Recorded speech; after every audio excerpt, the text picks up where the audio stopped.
President Zelensky said Vladimir Putin had already gone back on his promise made to Donald Trump not to attack Ukraine's energy infrastructure for 30 days. And the Kremlin claims Ukraine targeted an oil facility in what it called a deliberate provocation. James Landale has the very latest from Kiev.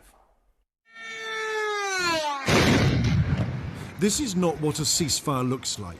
These are Russian drones striking a hospital in Sumy in the east of Ukraine, according to the emergency services.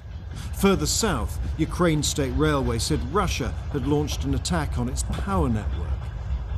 And over the border in Russia, an oil depot the authorities said had been hit by Ukraine.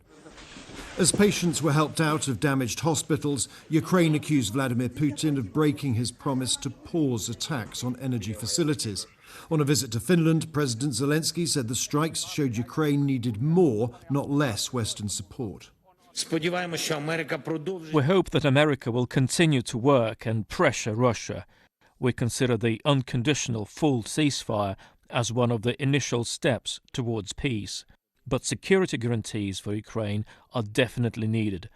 Otherwise, Putin will come with war again. Finland's president said Ukraine had an undeniable right to defend itself with help from allies, something Russia had no right to restrict. Ukraine accepted a ceasefire without any forms of conditions. If Russia refuses to agree, we need to increase our efforts to strengthen Ukraine and ratchet up pressure on Russia to convince them to come to the negotiating table.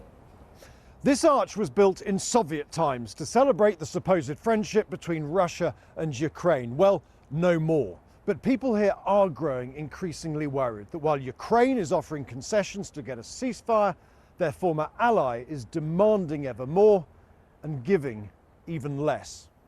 But amid the gloom, some light. These just some of the 175 Ukrainian servicemen released from Russian jails, a similar number of Russians freed by Ukraine. A routine exchange, but for those involved, a moment of joy. James Landale, BBC News, Kiev.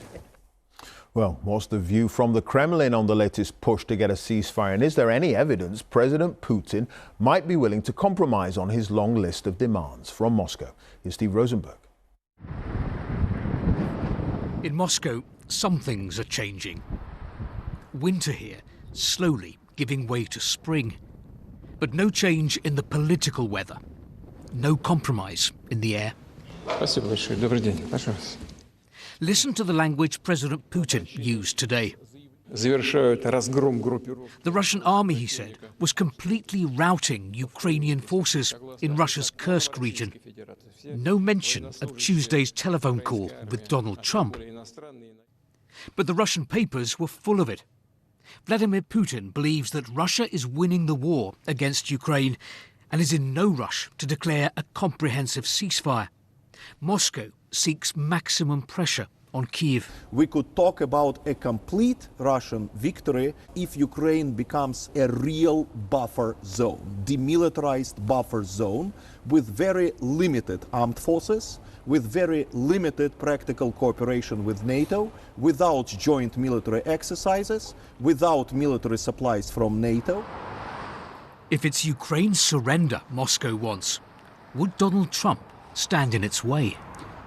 The Kremlin today said that Presidents Putin and Trump trust each other and understand each other very well. The other thing that Donald Trump understands, because the Kremlin has dropped plenty of hints, is that there are lots of lucrative deals to be done in Russia. It's why Ukrainians fear that President Trump will prioritize that over helping Kiev get a fair deal to end the war. The Kremlin praises Donald Trump, but on the streets of Moscow, they're skeptical. He changes his mind a lot, says Tatiana. 1 minute Trump gives, the next he takes away. Vladimir is still waiting for proof that Trump will mend relations with Russia. We've been promised things before, he says.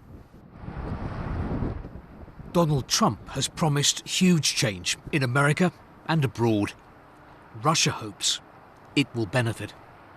Steve Rosenberg, BBC News, Moscow.